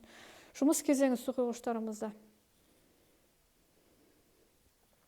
Жұмыс жалпы апта кезеңінде жайбарақаттықта, жұмыс әрекеті аса қиындатпайды, өзгеріс болса, жоспарлар болса өзгеріс болатынын айтады. Өте жақсы, жұмыс кезең өз ағымымен жүреді, аса қатты қиындық талап етпейді. Бірнеше жұмыстар қатар алып жүруге мүмкіндік бар. Жұмысқа деген ерекше жауапкершілік. Аса қатты қарқынды жұмыс емес мүмкін. Уақытылы бітеді, әрине, өз уақытысымен. Тыныштық кезеңі ұжымда да мәселе туындамайды, бәрі дұрыс, клиенттермен де. Мүмкін қолдау беретін, көмектесетін адамдар болады жұмыста. Мүмкін кейбір соқығыштарымыз үшін демалыс кезеңі, жұмыста аса қатты бір маңызды тақырыптар жоқ. Немесе өзі-ақ бір оңай шешіледі бір мәселелер жұмыстағы. Финанс ақша сұрақтары жалпы ақша әрекеті қандай да бір шектеуден шығуға мүмкіндік болатынын айтады. Жол жүруге, қалауларға шектеу қоймау адам өзіне. Ақша әрекеті бірнеше жерден табыс көзі келеді, оңай. Кейде бір босқа сезімталдықпен ақша жаратуыңыз мүмкін, босқа. Біреулер үшін, немесе бір күйзелістен шығу үшін, немесе бір қалаулар үшін. Бұл жерде бір маңызды емес, қажет бір маңызды нәрсе емес, бір жай ғана жұмсау, мысалға бір саяхатқа жұмсау, бір жағдайға жұмсау, бір демалысқа жұмсау. Бұл жерде ақша әрине еркіндік бар финанста.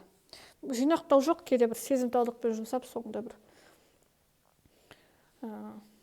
мүмкін ақша табыс көзі келеді бірнеше жерден. Финанс бұрынғыдан жақсаратынын айтады. Біраз шығындарға ерекше мән беру қажет.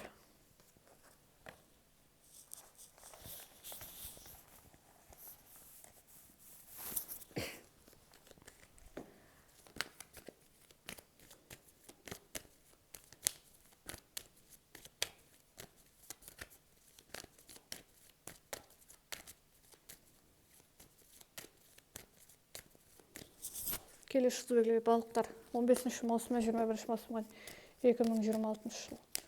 15 маусымнан 21 маусымға 2026 жыл балықтар белгісі. 15 маусымнан 21 маусымға дейін 2026 жыл балықтар белгісі.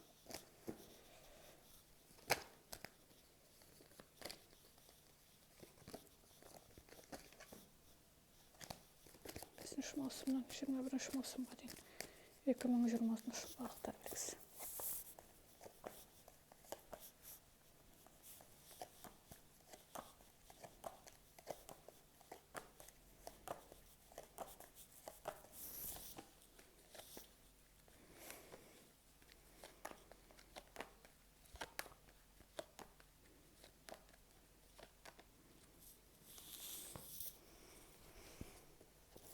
Кейде бұл жерде де бір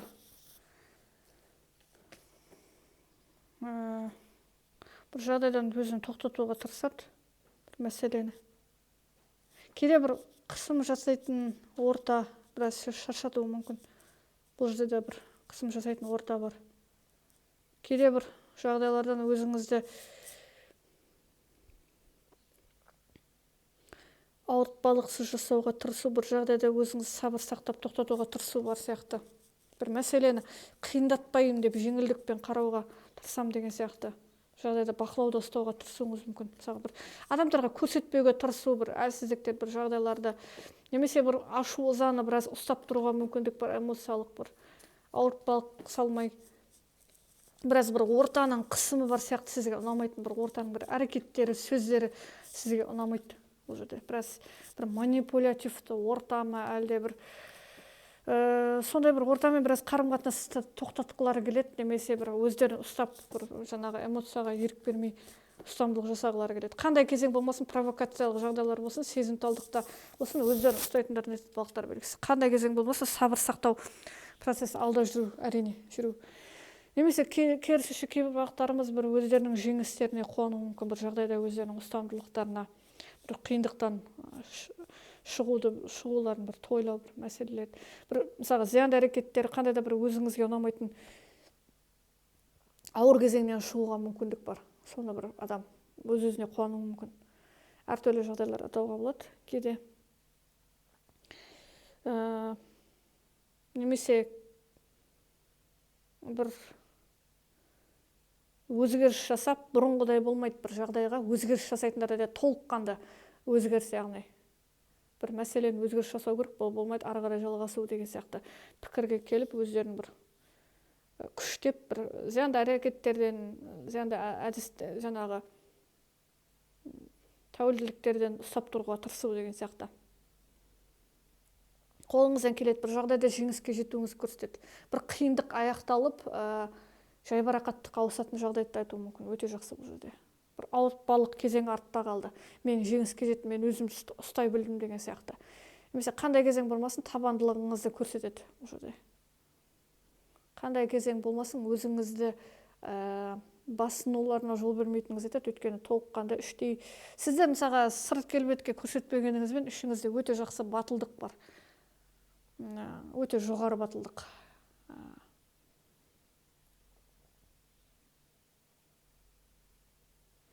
Тағы да бір күшті әртүрлі бастамалар жасау мүмкін, немесе спортпен айналысуды бастау, денсаулыққа мән беруді бастау бір жағдайларға оңай, бір жаңа бір пайдалық келетін әдетті бастауға мүмкіндік бар. Мысалы, зияндықты тоқтатып, сондай бір кезеңдерге күштеу мүмкін өздерінің кейде балықтарымыз. Мысалы, апта кезеңнен бастап денсаулығымен айналысам, апта кезеңнен бастап мысалға салмақ жинаймын, немесе бір салмақ қосам деген сияқты. Тағы да қарым-қатынас сұрақтары жоба жандарында. Қарым-қатынаста мәселе жоқ, бәрі дұрыс, бір-біріне шағымдары жоқ, ешқандай конфликттік кезең туындамайды, бәрі дұрыс. Әрине кейде аса қатты рухани сезімталдық төмен болса да, бәрі дұрыс, барынша жақсы қарым-қатынас орнатуға тырысу, түсіну, бір-бірін жақсы мүмкіндіктер беріп көру, татуласуға мүмкіндік бар. Сен жасайсың, мен жасаймын деген сияқты әрекеттер жоқ, барынша келісімге келе алады, коммуникацияға келе алатындарын айтады. Өте жақсы бұл жерде. Екі адамды қарым-қатынас жақсарту үшін толыққанды дайын екенін айтады. Яғни қарым-қатынасқа жақсы бағамен, үмітпен, мүмкіндікпен қарайды. Яғни мүмкін тағы да одан әрі жаңағы бір-бірі үшін болашақтағы бір мақсаттар бар, отбасы кезеңі, басқа талқылаулар, болашақ талқылаулары жүретін, адамды одан әрі тұтастыратын. Тағы да балықтарымызда жұмыс кезеңі, апта кезеңінде жұмыста қандай өзгерістер болуы мүмкін. Жұмыс жағдайы өте жақсы. Бұл жерде адам бір жерде қалып қалмай бейімделе алады, өзіне жаңалықтар енгізе алады, жаңа бір шабыттандыратын кезең, өздерін дамытатын кезең, көкжиек кеңейетін кезең деген сияқты. Көкжиекті кеңінен қарау, жұмысқа ерекше мән беру, бір ерекше өзгерістер енгізу, немесе жұмыспен бірге тағы да қатар қосымша бір тапсырмаларды да уақытылы орындайтындарын айтады. Мүмкін сіз өте жақсы тәжірибе алдыңыз мүмкін. Мүмкін қалауыңызды бір жүрегіңіздегі жұмысқа деген ерекше ынтамен қарауыңыз мүмкін жұмысқа. Тағы да финанс ақша сұрақтары. Финанс ақша сұрақтары жалпы артық шығындар жоқ. Болашақты уайымдау, жинақтау ақшаны, артық шығындар жасамай үнемдеу. Бірнеше жерден табыс көзі келеді. Мүмкін келген ақшаң біраз орындар бар, отбасыға көмектесуге тура келуі мүмкін, көмек, немесе сіз, егер сізде уайымдап жатқан болсаңыз, отбасыңыз сізге көмегі.